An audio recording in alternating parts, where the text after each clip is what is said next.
7 ayat 7 sampai ayat yang ke-8. Bulan ini kalau saya tidak salah kita itu punya tema berhubungan dengan doa. Kan begitu.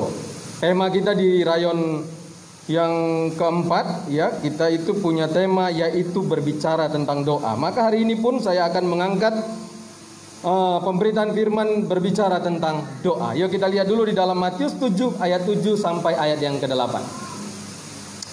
Matius 7 ayat 7 sampai 8 sudah dapat semuanya? Amin. Kok pada lemah semua ini? Ada apa? Masih semangat?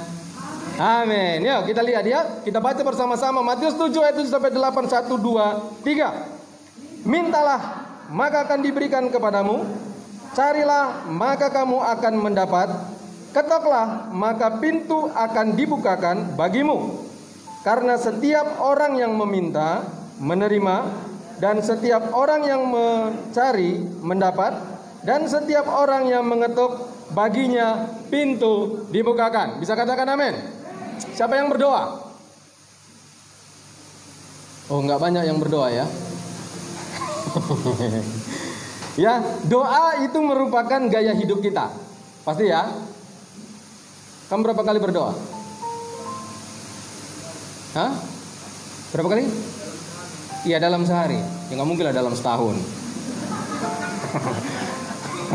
Dalam setahun mana terhitung itu. Berapa kali dalam sehari kira-kira berdoa?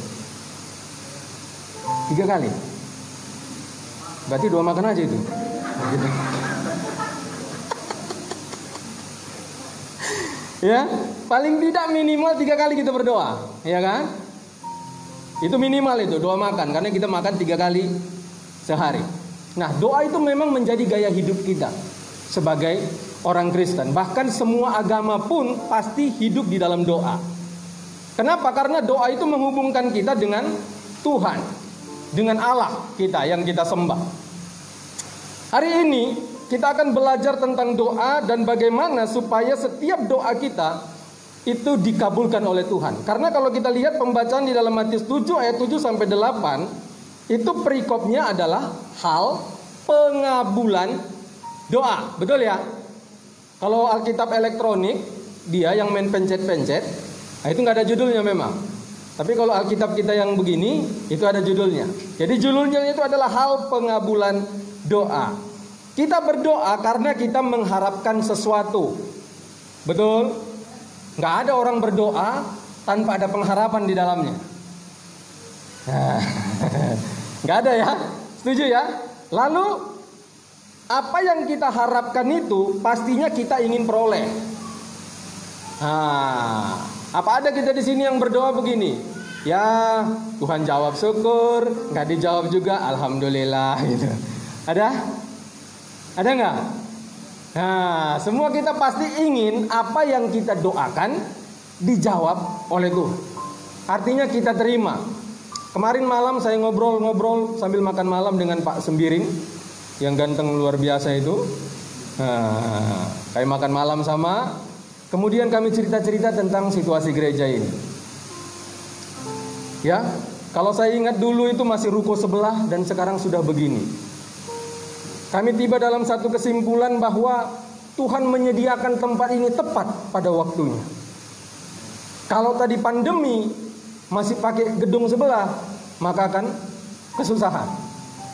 Tetapi gedung ini sudah ada, sehingga kita semua bisa melaksanakan protokol kesehatan. Dan saya percaya gedung ini ada dimulai dari doa. Betul nggak? Iya kan? Pasti ada pengharapan dong. Tuhan, nah ini kondisi kami begini Tuhan, kami butuh ini lebih lebar lagi. Dan akhirnya Tuhan menyediakan buat gereja di tempat ini. Makanya kita harus tetap bersuka cita untuk Tuhan kita. Kemudian saudara yang dikasih Tuhan, kalau kita belajar dari apa yang kita baca tadi, coba kembali kepada ayat yang ke-7. Ya, dikatakan begini, mintalah maka pasti diberikan kepadamu. Betul itu? Halo? Ini kita kenapa ini semua ini? Hah? Nggak takut sama saya kan? Kok begitu, seperti sudah malam kudus kita. Kira-kira pembacaannya tadi, mintalah maka pasti diberikan kepadamu. Betul enggak? Ya enggak lah. Kan ditulis maka akan. Bukan pasti. Bukan langsung. Bukan begitu? Ya, jadi Alkitab itu jelas. Nah, Alkitab itu benar. Makanya kalau kita baca Alkitab harus lihat kata per kata, sehingga kita tidak salah menafsirkan ayat itu sendiri. Nah, dikatakan di situ akan. Itu berarti membutuhkan waktu. Itu dulu. Namanya juga akan. Ketika dulu minta gedung ini, kan tidak langsung pleng jadi. Kan tidak begitu. Membutuhkan waktu dia. Itu makanya Alkitab itu tepat dia tuliskan di situ. Dia pakai kata akan. Berarti membutuhkan waktu dan juga membutuhkan yang namanya ketekunan. Kita harus lakukan hal itu terus menerus. Itu yang disebut tekun. Sampai Tuhan memberikan jawaban. Amin. Nah, jadi kalau kita berdoa belum dijawab Tuhan, nah jangan langsung sungut-sungut. Jangan langsung kita mundur. Tetapi karena Alkitab mencatat akan, bukan langsung. Nah, itu dulu yang pertama yang perlu kita semua ketahui bersama-sama. Lalu yang kedua, kalau kita baca tadi, maka kita mendapati adanya sikap ataupun cara kita ketika kita berdoa. Dari apa yang kita baca ayat Matius 7 ayat 7 sampai ayat yang ke-8. Kenapa ada 3? Bukan satu cara loh. Tetapi ada 3 cara di situ. Karena ketiganya saya melihat itu punya tujuan masing-masing. Cara yang pertama dikatakan meminta. Mintalah maka kamu akan menerima. Pernah nggak kita ngetok nerima? Nah, kita ketok pintu, tok tok tok tok. Nah, kita menerima sesuatu. Nggak nyambung kan? Makanya Alkitab dia tepat. Ketika kita meminta, maka kita menerima. Lalu yang kedua disebut dengan ketika kita mencari, maka kita mendapat. Karena orang mencari, mendapat.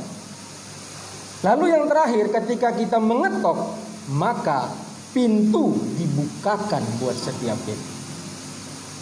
Hari ini kita akan belajar ketiga hal ini. Karena ketiga sikap inilah yang menjadi dasar untuk apa yang kita harapkan. Jadi jangan kita hanya berpatokan pada yang pertama saja. Karena di sini caranya ada 3 nih. Ketika kita berdoa, bukan cara pertama saja yang harus kita lakukan. Tetapi kita harus melihat poin demi poin itu arahnya kemana. Nah, yang pertama mari kita lihat dulu, dikatakan di situ mintalah. Berarti yang pertama kita harus meminta. Karena meminta itu membuat kita menerima. Mengapa kita meminta kepadanya? Pasti di sini kita meminta kepada Tuhan. Iya kan? Kita meminta kepada Tuhan. Kenapa kita minta kepada Tuhan? Karena hanya Tuhan yang mampu mewujudkan segala sesuatu yang tidak mungkin bagi kita manusia. Setuju?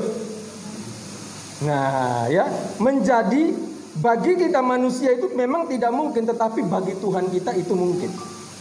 Makanya cara pertama, kita harus datang kepada Tuhan. Kita datang meminta kepada Dia. Ketika kita berdoa, pasti isinya adalah permintaan. Ada kita berdoa, mintanya isinya hanya sebuah pujian kepada Tuhan. Tuhan Engkau baik deh, amin. Ada? Enggak kan? Nah, kita berdoa, Tuhan Kiranya begini Tuhan, maunya begini Tuhan, kan begitu. Makanya yang pertama mari kita meminta kepada Tuhan. Namun kita lihat dulu Yakobus 5 ayat 16 sampai 18. Nah, ini masih di dalam tahap meminta. Yuk kita lihat Yakobus 5 ayat 16 sampai ayat yang ke-18. Baik, saya bacakan buat kita semua. Karena itu hendaklah kamu saling mengaku dosamu dan saling mendoakan supaya kamu sembuh. Doa orang yang benar, bila dengan yakin didoakan sangat besar kuasanya. Terus, Elia adalah manusia biasa sama seperti kita. Dan ia telah bersungguh-sungguh berdoa supaya hujan jangan turun, dan hujan pun tidak turun di bumi selama 3 tahun dan 6 bulan.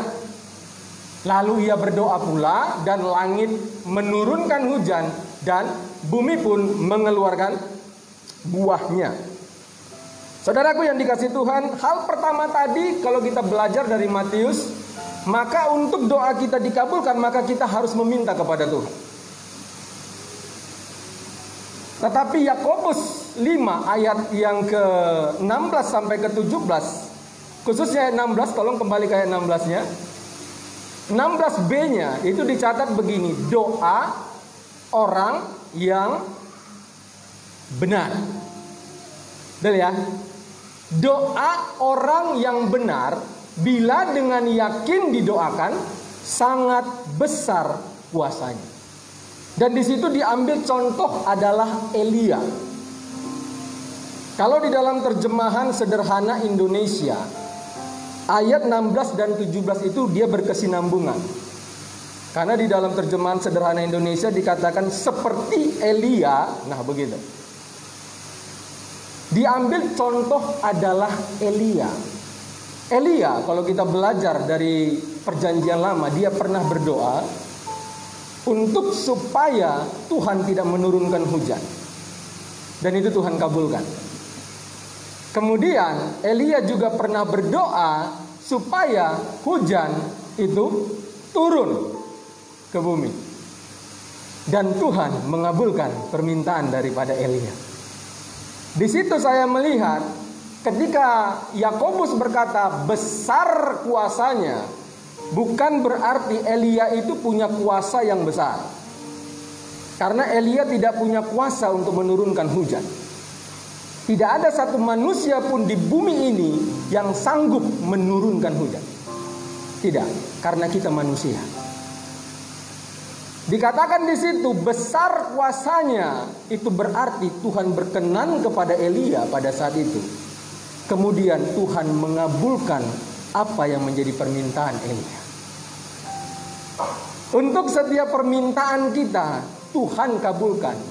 Maka mari kita menjadi orang yang benar. Amin. Ayo kita semua jadi orang yang benar. Sebab Elia, kalau kita belajar, dia adalah salah seorang nabi. Waktu di zamannya itu benar-benar hidup di dalam takut akan Tuhan. Contoh yang diambil di situ adalah Elia. Tidak dikatakan doanya orang Kristen besar kuasanya. Tidak, tapi dikatakan doa orang yang benar. Sangat jelas Alkitab mencatat. Jadilah kita Kristen yang mau hidup benar. Amin. Setuju? Karena Alkitab mencatat begitu. Makanya ini juga bisa menjadi satu pertanyaan, pertimbangan buat setiap kita. Kenapa apa yang kudoakan Tuhan tidak jawab?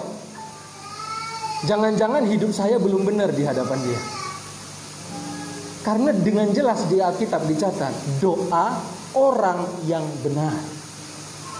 Itu yang kalau didoakan dengan penuh keyakinan, maka doa itu menjadi kenyataan. Ayo kita mulai hari ini jadi orang benar. Ya, ayo setiap kita, mari kita berkata-kata yang benar. Jangan lagi jadi tukang gosip. Kalau bahasa karonya itu, berapa orang-orang karo di sini yang hadir?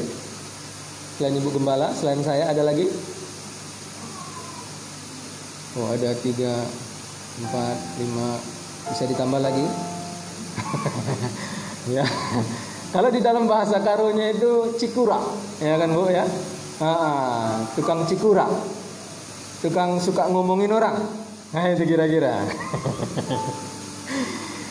Yang diomonginnya nggak benar, itu masalahnya. Kalau yang diomongin benar sih nggak ada masalah, tapi yang dibicarakan itu tidak benar. Nah, saat kita menjadi penggosip, kemudian kita datang kepada Tuhan, Tuhan, aku perlu ini, Tuhan, aku butuh ini. Nah, kira-kira Tuhan mau jawab nggak? Itu aja contoh sederhana saya buat. Ketika mulut kita pergunakan untuk hal yang tidak benar, lalu kita datang kepada Tuhan. Kalau saya tidak salah di kitab Yesaya atau Yeremia, kamu berdoa, tetapi kamu tidak menerima apa-apa. Karena tanganmu penuh dengan darah. Darah di situ berbicara tentang dosa dan kesalahan. Membuat Allah itu jauh daripada kamu, menutup telinganya terhadap seruan kamu katanya. Yesaya ya? Iya. Jadi hal pertama yang penting untuk kita miliki dalam hidup kita adalah mau tidak mau, suka tidak suka, kita harus jadi orang benar. Setuju? Ya, saya pun sebagai pendeta banyak pergumulan saya. Banyak hal yang saya minta kepada Tuhan. Ada yang sudah dikabulkannya, ada yang belum dikabulkan. Bahkan sesuatu yang sudah direncanakan pun tak jadi juga. Nah, gitu. Mari setiap kita cross check kehidupan kita dulu. Karena doa orang yang benarlah yang memiliki kuasa yang besar. Artinya Tuhan dengar doanya dan Tuhan lakukan apa yang Dia mau. Itu dulu yang pertama. Lalu yang kedua, mari kita lihat. Cara yang kedua adalah mencari. Bahasa asli dari mencari ini itu diambil dari kata Yunani zeteo. Ya, karena kan bahasa Alkitab kita ini kan bahasanya bahasa terjemahan. Nah, kalau kita orang Karo ada terjemahan bahasa Karo.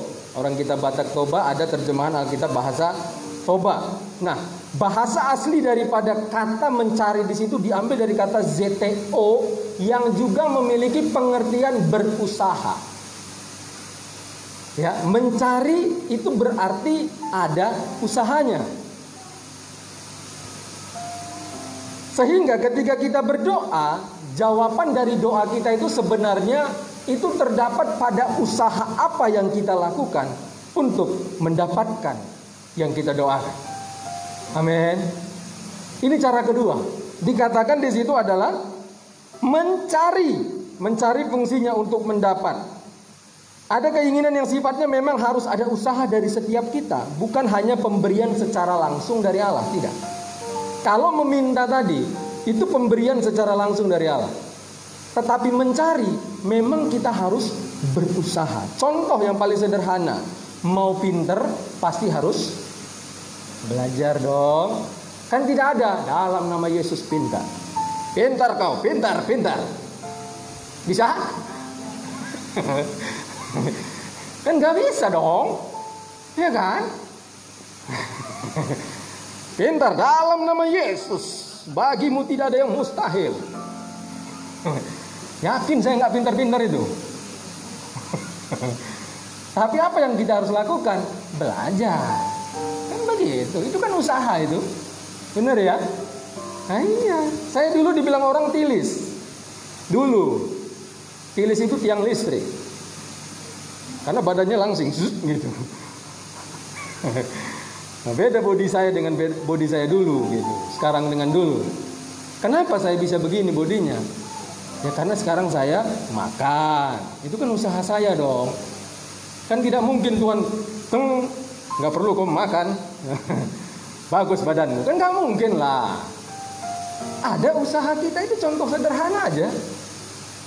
Bahwa dalam setiap doa kita memang harus ada usaha kita juga. Gitu loh. Mau membeli kendaraan, misalkan kita ada suka satu kendaraan, sepertinya bagus ya kendaraan ini kalau saya pakai gitu kan, boleh-boleh aja kan? Ya, lihat mobil orang, keren banget ya. Ya kan boleh-boleh aja dong, kepingin punya mobil seperti dia. Jangan juga lah kita begini, kita sentuh kendaraan orang dalam nama Yesus. Bagi Tuhan gak ada yang mustahil dalam nama Yesus. Ya kan gak gitu juga. Apa yang harus kita lakukan? Kerja keraslah, dan uang dari hasil kerja keras ya kita beli kalau sudah terkumpul. Kan begitu. Benar enggak? Ya jangan juga kita begini, saudaraku yang dikasih Tuhan. Saya dengan istri, kami satu keluarga. Kami punya pergumulan, ingin punya mobil. Gitu.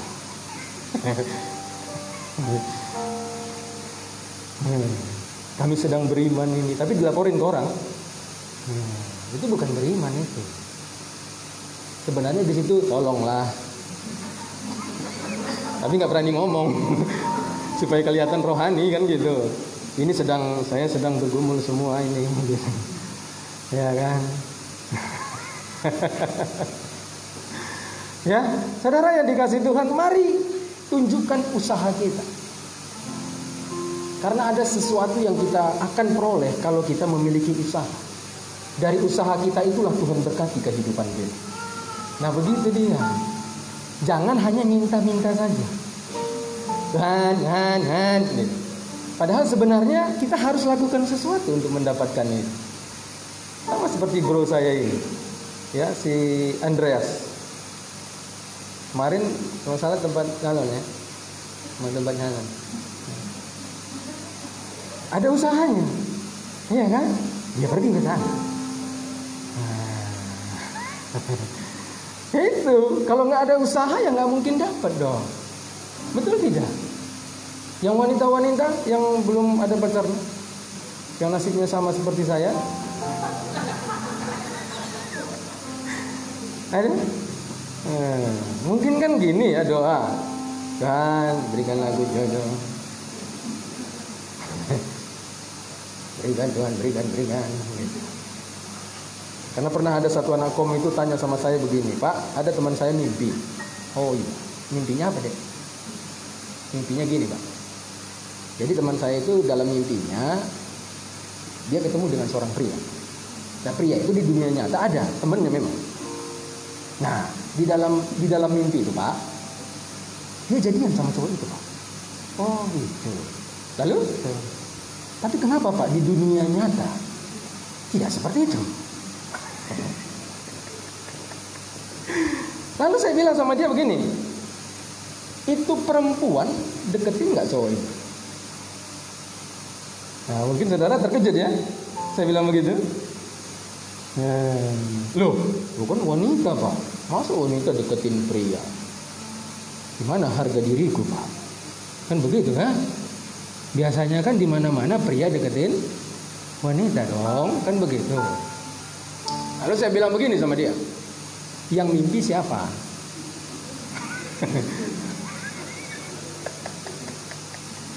Hah? Halo, yang mimpi siapa? Saya bilang sama dia, perempuan itu. Loh, ya jangan karena mimpi lalu dalam nama Yesus, Yanu jadi milikku. Dalam nama Yesus. Nggak bisa itu, saya bilang.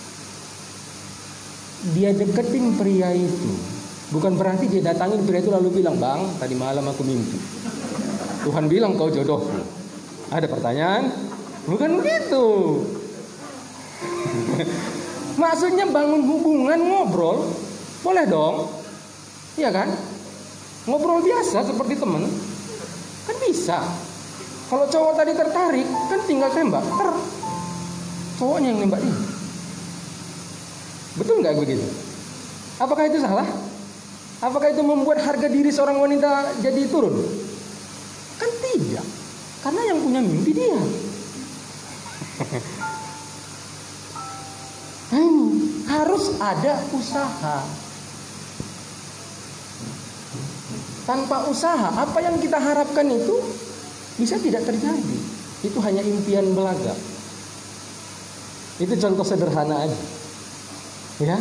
Makanya setiap kita jangan hanya sekedar meminta-minta saja. Ayo kita buka dulu di dalam 1 Yohanes 5 ayat yang ke-14. Biar kita lihat juga pengertian yang berikutnya tentang kata mencari itu. 1 Yohanes 5 ayat yang ke-14.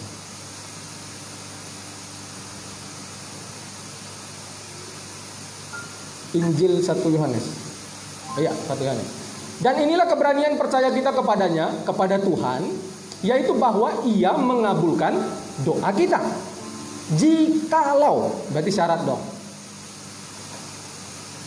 Kita meminta sesuatu kepadanya menurut kehendak siapa? Nah, itu. Saat kita datang kepadanya, ya, usaha ini juga sebuah usaha, di mana usaha kita itu adalah meminta itu di dalam kehendak Dia, bukan di dalam kehendak saya. Nah, ini yang harus kita mengerti sama-sama. Dulu, ya, saya itu pernah sampai jam berapa saya ini, selesai. Oh, korbannya juga belum itu mah. Oh, ya. Oke, saya percepat ya. Ya, jam berapa kita berarti selesai nih? Jam 12 ya. Oke. Nah, jadi saya itu meminta kepada Tuhan waktu dulu di Medan Plaza masih ada. Kemudian saya melakukan perjalanan dari rumah menuju Medan Plaza, mau doa puasa itu kalau saya tidak salah. Di dalam perjalanan sambil bawa kereta sepeda motor, saya doa begini, Tuhan, saya butuh kendaraan di segala medan. Karena saya kan pelayan Tuhan. Saya melayani itu bisa di pelosok-pelosok gitu. Butuh sepeda motor, kereta yang bisa di segala medan. Kalau pakai kereta biasa, pulang itu masuk bengkel, itu udah pasti. Makanya saya butuh kereta yang bisa di segala medan. Nah, saya sampai di Medan Plaza, di parkiran Medan Plaza, mama saya telepon. Dia bilang begini, Kia, ini ada Tiger ditawarkan. Pada saat itu juga. Lalu saya bilang, Ma, ambil. Kenapa? Karena selesai saya berdoa, sampai saya di parkiran Medan Plaza, jawabannya Tiger.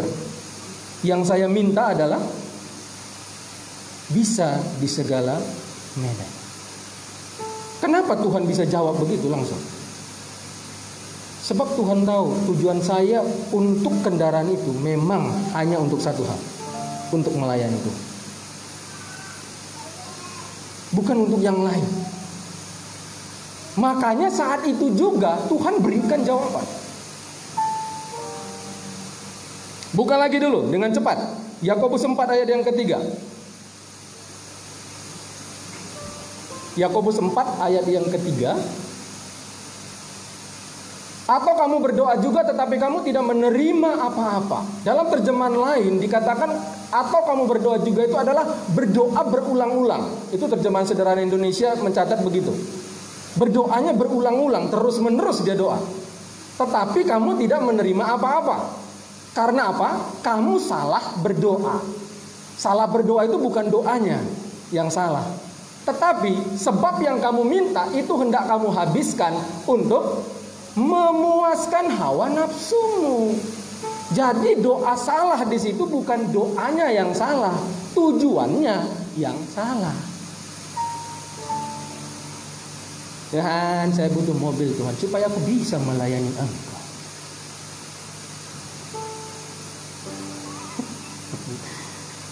Ya kan? Di mulut kita keluar begitu. Tapi Tuhan lihat hati kita. Dia kan lihat hati kita. Karena hati kita itulah realitanya mulut kita sebenarnya. Tuhan lihat mulut kita bukan sebenarnya untuk melayani Dia, tapi karena lihat tetangga, mobilnya keren. Mobil kita mungkin ada, kita pakai AC, angin cepoi-cepoi. Mobilnya, yang di sebelah AC beneran. Jadi sebenarnya di dalam hati itu kita berkata begini, supaya keren aku Tuhan kayak di sebelah. Lalu dikeluarkan di dalam mulut kita untuk melayani Tuhan. Ingat, kita berhadapan dengan Tuhan. Kalau saudara ngomongnya ke saya tidak tahu hati saudara. Tapi kalau kita berhadapan kepada Tuhan berdoa, Tuhan tahu tujuan asli kita itu ada di dalam hati kita. Tidak mungkin Tuhan menjawab doa yang memuaskan nafsu kita. Tidak mungkin itu. Tetapi kalau doa kita itu memang tujuannya untuk mempermuliakan Tuhan, Dia pasti berikan. Karena Alkitab mencatat begitu. Amin. Jelas ya. Lalu yang ketiga terakhir, mengetuk. Mengetuk. Di mana fungsinya itu untuk membukakan sesuatu. Mengetuk itu berkaitan dengan pintu. Walaupun kadang-kadang kita jengkel, bisa kita ketuk kepala orang. Ya kan? Mengetuk itu berkaitan dengan pintu. Pintu adalah lambang dari kesempatan. Untuk membuka pintu maka kita harus mengetuk. Dan cara kita mengetuk dan lamanya kita mengetuk akan menentukan apakah pintu dibukakan atau tidak. Ya kan? Cara kita ngetuk kira-kira bro, Pak apa? Sirait. Nah, Pak Sirait kira-kira akan bukakan pintu buat orang lain ketika dia ngetuknya atau yang mana mau buka? Yang pelan, iya kan? Karena dari cara orang ngetuk kita pasti bukakan pintu atau tidak. Kalau ketukannya ada anjing kita di rumah, kita suruh anjing itu yang buka. Mana tahu maling kan begitu. Ya, jadi mengetuk itu berarti kita menginginkan sesuatu yang kita ketuk itu terbuka, kesempatan itu dibukakan buat setiap kita. Pintu juga bisa berbicara tentang sesuatu yang mustahil bagi kita manusia yang hanya bisa dilakukan oleh Tuhan. Itu anugerah Tuhan. Pintu itu adalah sebuah kesempatan yang dimana Tuhan yang bisa membukakan itu. Karena secara manusia tidak mungkin kita mampu. Anugerahnya terjadi saat hatinya itu tersentuh, dan hatinya tersentuh saat kita di dalam kebenaran. Makanya mari kita hidup benar. Ingat kita sekarang sedang berada di tahun, coba kita lihat itu, the year of righteousness, kan sudah ditulis itu. Ya, ditempel di gereja kita. Kita ini berada di tahun kebenaran. Maka mau nggak mau kita harus benar. Untuk menyentuh hati Tuhan kita harus benar. Kalau belum benar, ayo kita benarkan diri kita, betul ya? Ada nggak kita sini yang kalau ke bengkel bawa keretanya, Pak, tolong kau tambah hancurkan dulu keretaku ini? Ada? Nggak ada kan? Kita pasti ingin keluar dari situ, lebih baik kereta saya ini. Kan begitu. Maka hidup kita pun harusnya begitu, ya. Ayo kita perbaikilah hidup kita terus. Selama masih bernapas, perbaiki diri. Jangan pertahankan yang nggak benar. Contoh di dalam Alkitab adalah Zakaria. Saya tutup dengan ini. Zakaria dan Elizabeth itu di dalam Lukas 1 adalah dua hamba Tuhan yang ingin memiliki keturunan, tetapi begitu lama tidak punya keturunan. Dan akhirnya Tuhan memberikan seorang yang bernama Yohanes Pembaptis kepada mereka. Kenapa? Karena mereka berdua suami istri setia dan taat kepada Tuhan. Hidupnya mereka jaga terus dalam kebenaran. Makanya Tuhan utus malaikat datang kepada Zakaria ketika dia bertugas sebagai imam. Jangan kau takut Zakaria, karena doamu telah dijawab. Bukan telah didengar, tapi telah dijawab. Hal yang ketiga, ayo kita ketuk hati Tuhan dengan hidup kita senantiasa dalam kebenaran. Amin. Nah, ayo katakan sama diri kita, aku mau jadi orang benar. Memang jadi orang benar itu sulit, saya tahu. Ya, saya pun menjadikan diri saya seperti kehendak Tuhan itu perlu perjuangan, saudara. Karena ngalahkan diri sendiri ini, waduh, lebih berat daripada ngangkat beban 100 kilo. Ya, mengalahkan diri kita sendiri. Tapi itulah dia Tuhan kita. Kalau doa kita mau dijawab oleh Tuhan, kalau apapun pengharapan kita, pergumulan yang sedang kita miliki, Tuhan mau berikan jawaban bagi kita. Mari yang pertama kita meminta. Yang kedua, mari kita mencari. Yang ketiga, mari kita mengetuk. Amin. Mari kita berdoa.